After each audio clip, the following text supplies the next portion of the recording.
dear student. So we are continuing the discussion of the test series. Second test today, atomic and molecular physics. So this is Dr. Isha Gabri from Physics Vision. So first question, which of the following is found in the UV region of the spectrum? तो एक question जो paper में हर बार आया है वो बामर का आया है कि जो बामर सीरीज है वो किस में लाई करती है, विजिबल रीजन में लाई करती है। ठीक है, मैंने बच्चों को सिखाया कैसे है, लब पंजाब। तो ये जो बामर है ये विजिबल में है, ठीक है, ये यूवी में है, और ये जो आगे वाली दोनों है ये आईआर और फार आईआर में है। सो दैट मीन्स हमारा आंसर है C option. Next question, what is the ratio of minimum to maximum wavelength in the Balmer region? Balmer series minimum to maximum wavelength, पहले मिनिमम निकालें। 2 से शुरू होती है ये, इन्फिनिटी तो इन्फिनिटी स्क्वायर इन्फिनिटी होता है वैसे भी। सो r/4 ही हो गया ये, और जो लैम्डा मिनिमम हो गया वो हो गया 4/r। मिनिमा टू मैक्सिमा पूछे, मैक्सिमा निकालें। मैक्सिमा तब आता है जो दोनों में 1 का डिफरेंस होता है, 3 है ये। सो 4 और 9 नीचे बन गया 36। इसको सॉल्व कर लीजिएगा आप, लैम्डा मैक्स आपका आ जाएगा 36/5। रेशो पूछी है minima to maxima. So ratio क्या आ जाएगी इसकी, इट इज जो कैंसिलेशन होती हैं कैंसिलेशन करके we are left with 5:9, A option. Next question, find out the minimum energy required to take out the only one electron from the ground state of lithium positive। तो कैसे निकालेंगे, formula होता है energy का -13.6 n square. यहाँ तक तो hydrogen atom के लिए होता है, साथ में z square from the ground state मतलब n = 1, और इसका z कितना होता है 2, तो 2 का स्क्वायर। सो ये बन गया 122.4 इलेक्ट्रॉन वोल्ट। ठीक है, so it's answer is B option. Next question, what is the energy required to ionize a hydrogen atom from the third excited state if the ground state ionization energy of hydrogen atom is 13.6? तो इसे कैसे करना चाहिए, third excited state की energy निकाल लेंगे, -13.6/3 square. तो ये जितनी भी वैल्यू आएगी इस वैल्यू को 13.6 से हम माइनस कर देंगे। अराउंड कितनी आनी चाहिए, -13.6/9। सो इट विल बी 1.5 के अराउंड। बचे कितने, 4, 9 4 13, 46 ना 1.5 आएगी अराउंड 1.151 इलेक्ट्रॉन वोल्ट। सो हमें पूछा क्या गया, what is the energy required to ionize hydrogen atom from the third excited state. तो जब आयोनाइज करना है थर्ड एक्साइटेड स्टेट से, तो मतलब आयोनाइज करके कहाँ पे लेके जाना है उसे, इन्फिनिटी पे। तो infinity minus energy of the third, infinity पे एनर्जी होती है 0 माइनस 1.51, तो ये बन गया 1.51 electron volt. Next question, question number 5, the total energy of an atom of an electron in atom is, formula याद हो अगर आपको, एक शॉर्टकट बताई थी -E और 2E इस तरह से। So total energy P is equal to, यहाँ तो 2E होता है, twice its potential energy, half of its potential energy, thrice of its potential energy. तो अगर आप इस एक्सप्रेशन की ट्रिक को याद रखें तो आपको पता चल रहा है ना कि total energy is half of potential energy. Next question, when an electron jumps from the fourth orbit to the second orbit, fourth orbit से सेकंड ऑर्बिट में जा रहा है, तो सेकंड ऑर्बिट मतलब कौन सा है, बामर हो गया है ना, फोर्थ ऑर्बिट। तो अगर n = 3 टू n = 2 जाता तो वो होती first line of Balmer series, और n = 4 से जा रहा है तो that is second line of Balmer series. ठीक है, so it becomes second line of Balmer series. Next, the maximum number of electrons in a subshell with orbital quantum number is 2 into 2l plus 1.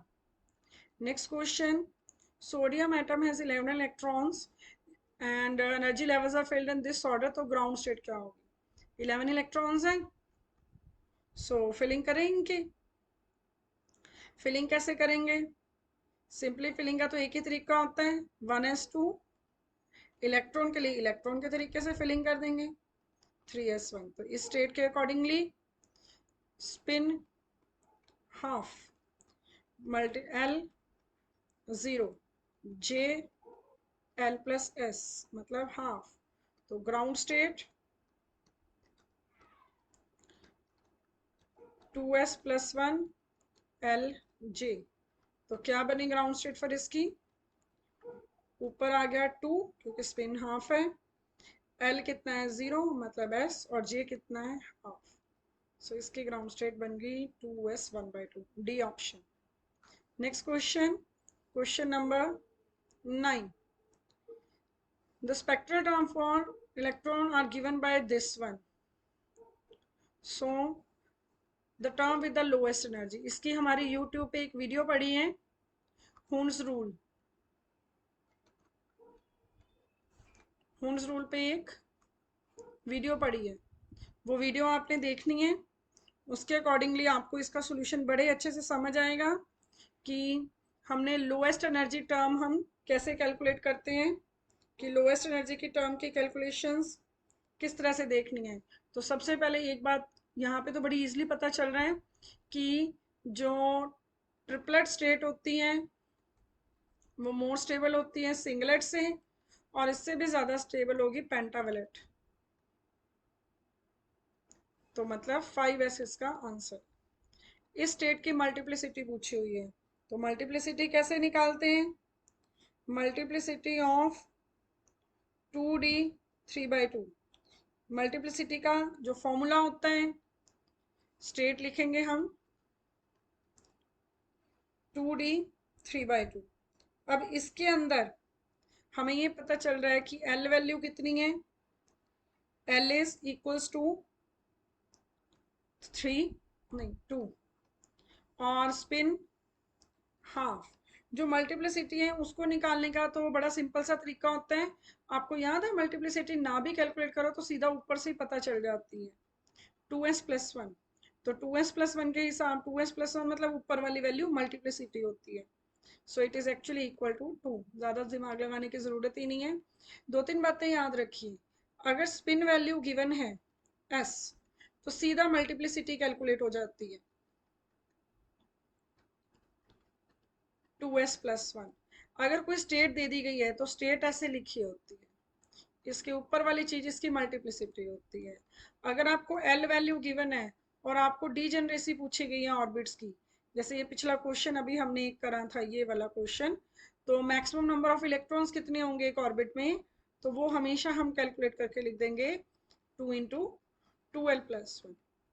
ठीक है, चलिए next. After this the splitting of spectral line in the presence of electric field. Electric field के presence में जो effect होता है उसे बोला जाता है स्टार्क इफेक्ट. ये वाला और ये वाला, जीमैन और पास्टनबैक, ये दोनों मैग्नेटिक है, रमन का तो सिस्टम ही अलग है.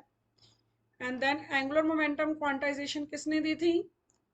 स्टर्न गर्लिंग ने दी थी. चारों ही बहुत इंपॉर्टेंट है, चारों एक्सपेरिमेंट्स डिटेल से पढ़ने हैं. 13th question, the spectral term for l equal to 1 s equal to 1. अब तक तो बहुत सारे निकालनी है अपने, तो ये तो मल्टीप्लिसिटी होगी. Spectral term l equal to 1 मतलब sp. नीचे क्या आना है? नीचे आना है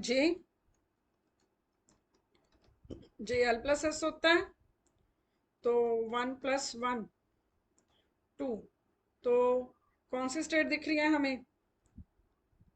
L1 है. 1 के लिए फिर स्टेट हो जाएगी हमारी कि 3p, या तो l प्लस s से लेके हम सारी वैल्यूज ही लिख लेते हैं, l प्लस s से लेके l माइनस s तक की, मतलब 2 1 और 0.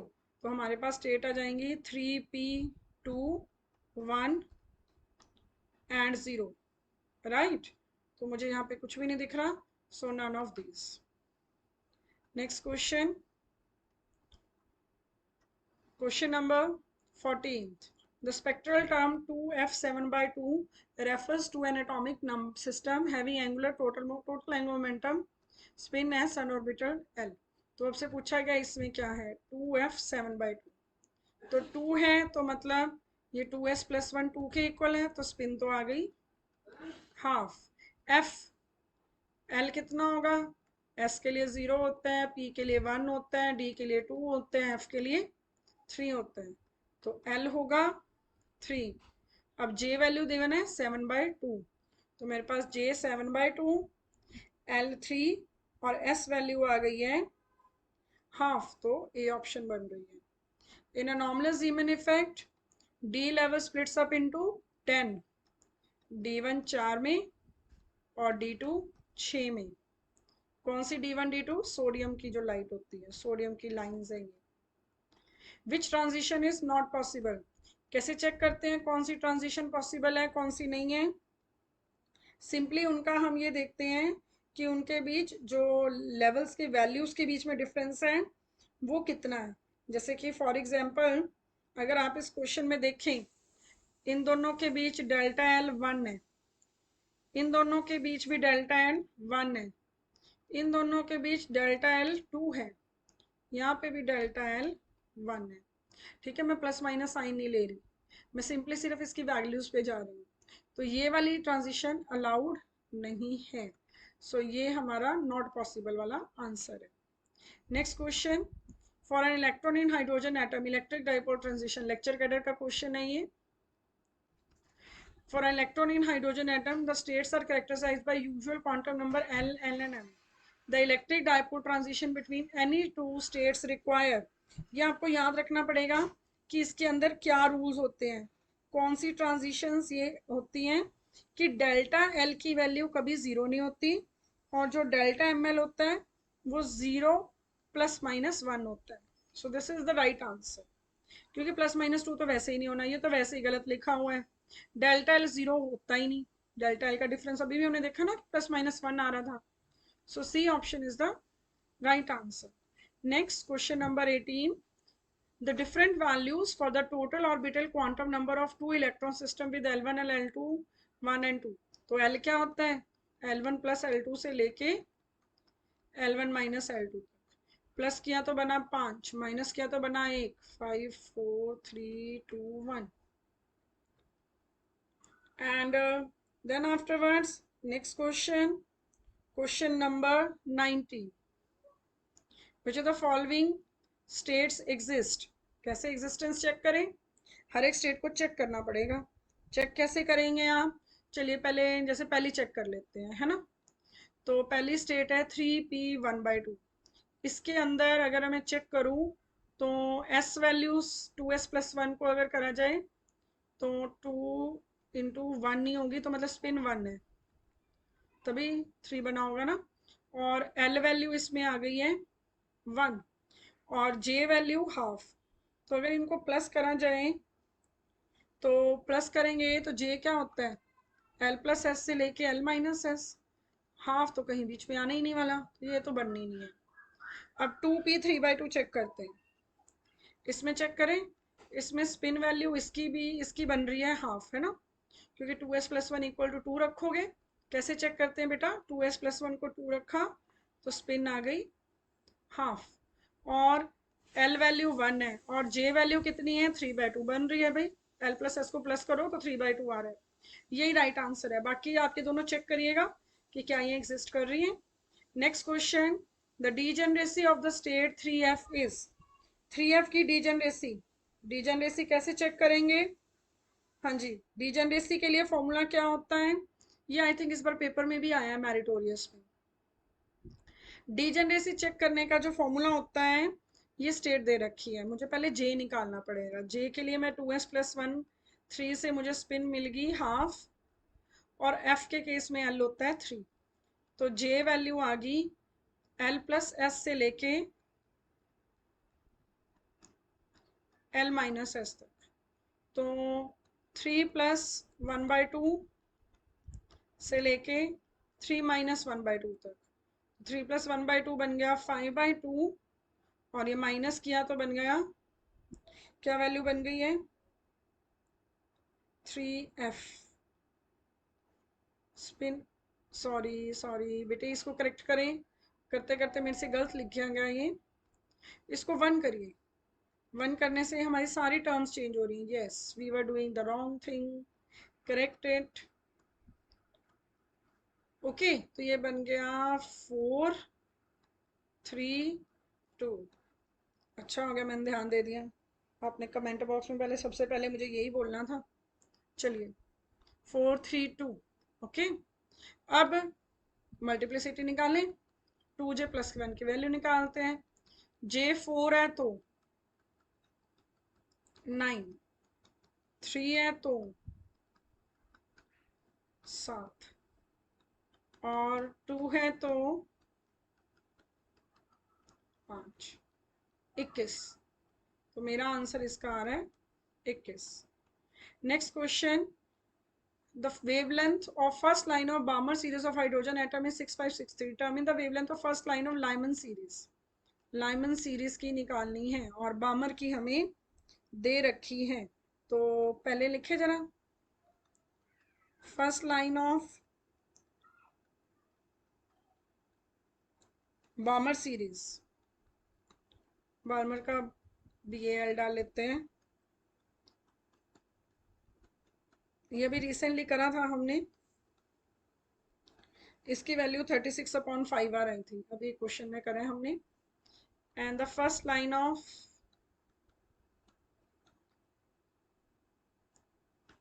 Lyman series,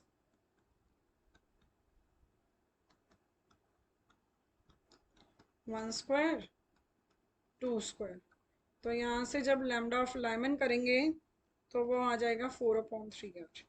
ठीक है, इन्होंने बोला क्या है कि हमें किसकी निकाल के देनी है, लाइमन की निकालनी है, right. Lambda of Lyman to lambda of Balmer, ऊपर आ गया 4/3r, इसको उल्टा करके लिख दिया 5r/36। तो जो जो करते हैं काट दीजिए, 5/9 बन गया। तो लैम्डा ऑफ लाइमर हो गया 5/9 इंटू बामर। बामर की वैल्यू आई है 6563। 6563 से बस इसको सॉल्व कर लीजिए, 1215.4 बन रहा है मेरे पास। ठीक है, सो आंसर इज 1200। देखो कितने आसपास आंसर दे दिए ना, कि तुक्का ना लगाओ भाई, सारा ही सॉल्व करो। चलो कोई बात नहीं, सॉल्व करेंगे, है ना। नेक्स्ट क्वेश्चन, ये भी लेक्चर कैडर का है। For a multi electron LS and selection rule for electron dipole transition. Last line ही होती है इतने बड़े क्वेश्चन में ना, लास्ट लाइन में ही पूछा गया होता है मेन मुद्दा। Electro dipole transition between 2 electronic energy levels, L तक तो हमें पता था, है ना। अब इसने साथ ही हमसे क्या पूछ लिया है, साथ ही इसने हमें कैपिटल L के बारे में भी पूछ लिया है। तो capital L 0 ± 1, delta S 0 and delta L ± 1। So this is the right answer. Next question, ये क्वेश्चन आई थिंक रिपीट हो गया है, इसका आंसर अभी हमने करके देख लिया था, रिपीट हुआ है ना, आप करके देखिएगा करते करते। नेक्स्ट क्वेश्चन, ये भी repeat, 2-3 question I think repeat हो गए हैं वर्कशीट्स में। चलो एनी हाउ, ये क्वेश्चन रिपीटेड है, इसको ट्राई कर लीजिएगा आप लोग। और ये भी रिपीट हो गया है, इसका 21 आंसर था। ठीक है, और इसका आई थिंक B आया था हमारे पास। Next 26 question, the doublet observed in alkali spectra is। जो डबलेट ऑब्जर्व होता है, जहाँ पे बेटे डबलेट्स वगैरह आ जाते हैं ना, तो मतलब वहाँ पे कुछ इंट्रैक्शन हुई है, किसकी हुई होगी, स्पिन और ऑर्बिट की। तो स्पिन और ऑर्बिट इंट्रैक्शन हुई है, इस वजह से डबलेट दिखते हैं।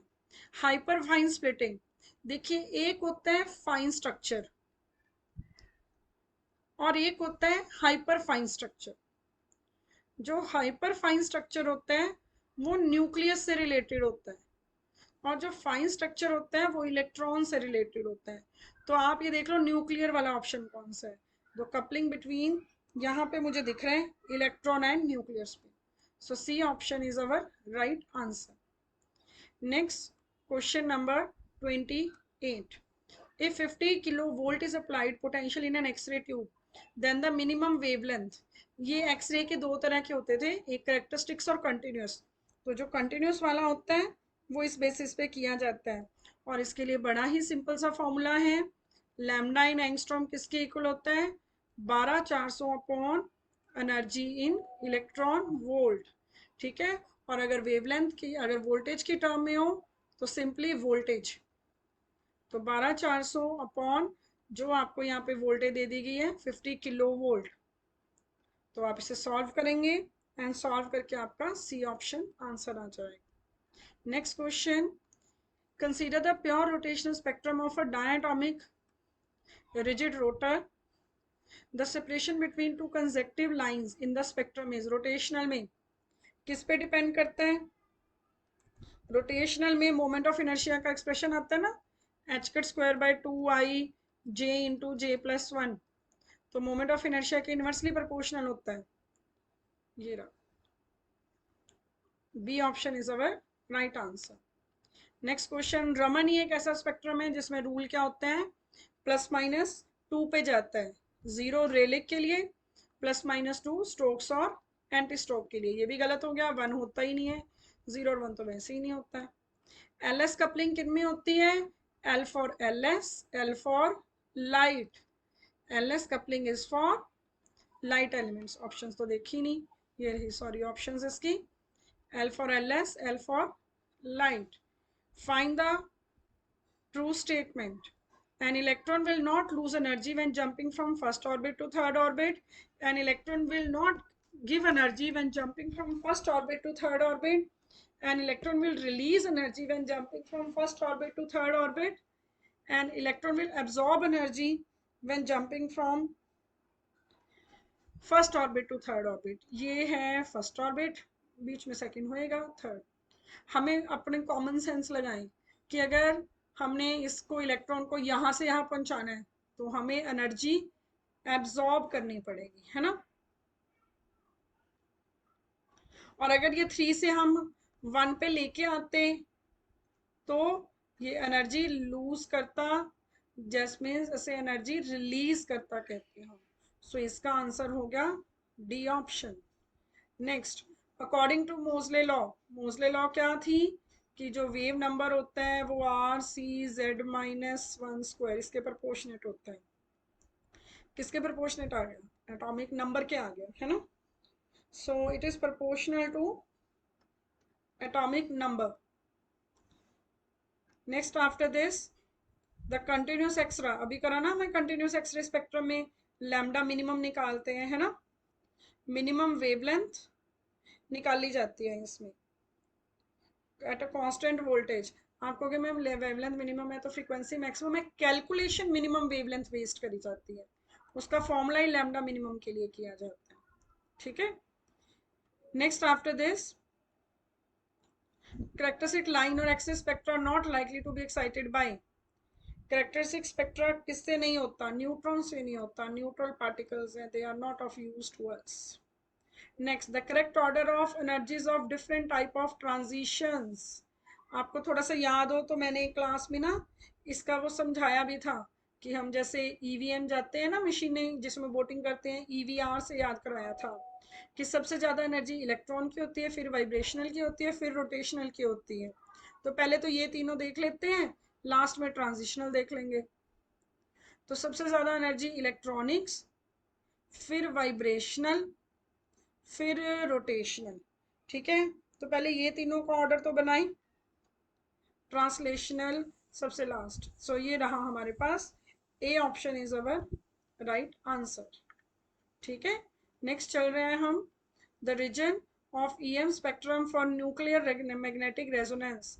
एनएमआर स्पेक्ट्रा कहाँ दिखाई देते हैं, NMR spectra radio frequency region में दिखाई देते हैं, ये आप लोग याद कर लीजिएगा। सीटीएम का मतलब होता है कमिट टू मेमोरी, बहुत कुछ याद करना है भाई, ये भी कर लीजिएगा, एक बार पढ़ लीजिएगा बस। Which of the following is an application of molecular spectroscopy? Molecular spectroscopy से क्या कर सकते हैं, स्ट्रक्चर निकाल सकते हैं, कलर्स का पता चलेगा, वेवलेंथ्स आती हैं, एनर्जेटिकली रिएक्शंस का भी पता चलता है, all of these. The transition zone for Raman spectra is, Raman spectra कहाँ दिखता है, वाइब्रेशनल और रोटेशनल लेवल में, उन्हीं का मिक्सचर होता है ये। Next, the criteria for electron spin resonance is, electron spin resonance जो होता है वो अनपेयर्ड इलेक्ट्रॉन बेस्ड होता है, कि जिसमें अनपेयर्ड इलेक्ट्रॉन्स होंगे वही ESR दिखाएगा। सो it is presence of unpaired electrons. NMR provides, NMR spectra provides dash and dash method. NMR spectra की सबसे बड़ी खासियत ये होती है कि इसमें जो सैंपल आप यूज करते हो वो सैंपल डिस्ट्रॉय नहीं होता, वो एज इट इज ही रह जाता है। तो ये नॉन डिस्ट्रक्टिव टेक्निक होती है और बहुत अच्छी टेक्निक होती है, एक्यूरेट। जो एलिमेंट्स ESR एक्टिव नहीं होते वो भी NMR दिखा जाते हैं। NMR इतना अच्छा एक्सपेरिमेंट सेटअप होता है। NMR की full form nuclear magnetic resonance. Next, which of the following are considered to be lowest term of EM radiation, lowest form। तो lowest form of EM radiation कैसे पता चलेगा हमें, पूरा स्पेक्ट्रा लिख के, स्पेक्ट्रा कैसे लिखते हैं, CGX, UV visible, IR, MR। अब बच्चे बोलेंगे मैम ने क्या शॉर्टकट बता दी, C for cosmic, G for gamma, X for X rays, UV visible, IR तो सबको पता ही है, MR माइक्रो, रेडियो, तो रेडियो सबसे लास्ट में आ रही है ना, so radio waves. Next after, ये किस ऑर्डर में लगाई है मैंने, ये ऑर्डर क्या है, इधर को वेवलेंथ, विजिबल में वेवलेंथ बढ़ती है ना, इधर लैम्डा इंक्रीज कर रहे हैं, फ्रीक्वेंसी डिक्रीज कर रही है, तो ये वाली जो है it is having lowest frequency.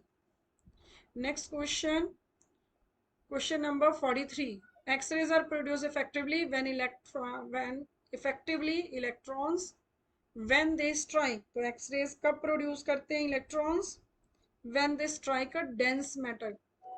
And next after this, next question, X-ray crystallography uses which characteristics of light, X-ray diffraction, XRD बोलते हैं इसको, बड़ा फेमस एक्सपेरिमेंट है, एक सेटअप PU में भी पढ़ा है मेरे डिपार्टमेंट में फिजिक्स में, ठीक है। Next after this, question number 45, accelerating potential दे रखा है 40 kilo volt, minimum wavelength, same ऐसा क्वेश्चन अभी करा है हमने, 12400 अपॉन वोल्टेज, सब्स्टिट्यूट करिएगा और कैलकुलेट करिएगा, फॉर्मूला भी इसी बहाने याद हो जाएगा, आंसर निकाल के देखिएगा, बी आएगा। Next, Bragg's law is used for which of the following process, Bragg's law X ray crystallography में यूज होती है, कैसे, 2d sin theta equals to n lambda, crystal के बीच के दो प्लेन्स की स्टडी के लिए, ये डी प्लेन का डिस्टेंस होता है, एक्सरेज हिट करवाते हैं इसमें, ठीक है। Next after this, the scattering of waves in a Bragg law experiment is due to, किस वजह से होती है जो स्कैटरिंग ब्रैग एक्सपेरिमेंट में होती है, that is due to Rayleigh scattering, ये भी याद रखना पड़ेगा। Reverse process of photoelectric effect is, photoelectric effect का रिवर्स प्रोसेस कौन सा होता है, ये आप लोग बताइएगा, कुछ क्वेश्चन आपके लिए भी छोड़ते हैं, चैट बॉक्स में लिखिएगा। And then afterwards,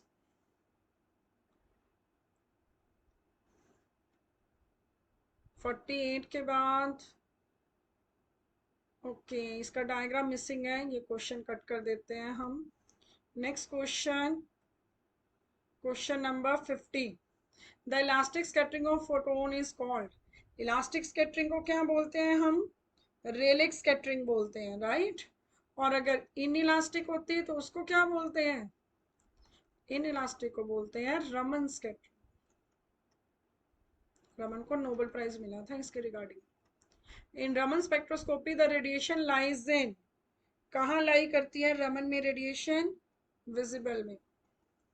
and next after this, which of the following lines are more intense, Raman में कौन सी लाइन सबसे ज्यादा इंटेंस होती हैं, Rayleigh, Rayleigh scattered lines are highly intense. For a particular vibrational mode to appear in Raman spectra, which must change, क्या change होना जरूरी है, डाइपोल मोमेंट, डाइपोल मोमेंट का मतलब क्या है, पोलराइजेबिलिटी, क्योंकि रमन किस पे बेस्ड है, इंड्यूस्ड डाइपोल मोमेंट पे। Next the last two questions. Zeeman effect could not be proved by Zeeman effect बाकी सारे क्वांटम मैकेनिकल अप्रोचेज हैं, बोहर मॉडल एक्सप्लेन नहीं कर सकता। विच ऑफ द फॉलोइंग का जीरो, ये तो क्वेश्चन रिपीट हो गया। It's answer is radio wave. So it completes the test of atomic and molecular. So we'll meet in the next video with the solution of the third test, that is quantum mechanics. आप हमारे channel को subscribe करें, comment करें कि आपको हमारा ये test series वाला कैसा लग रहा है, जो हमने टेस्ट सीरीज का नया शेड्यूल स्टार्ट करा है। ठीक है, थैंक यू, बाय बाय।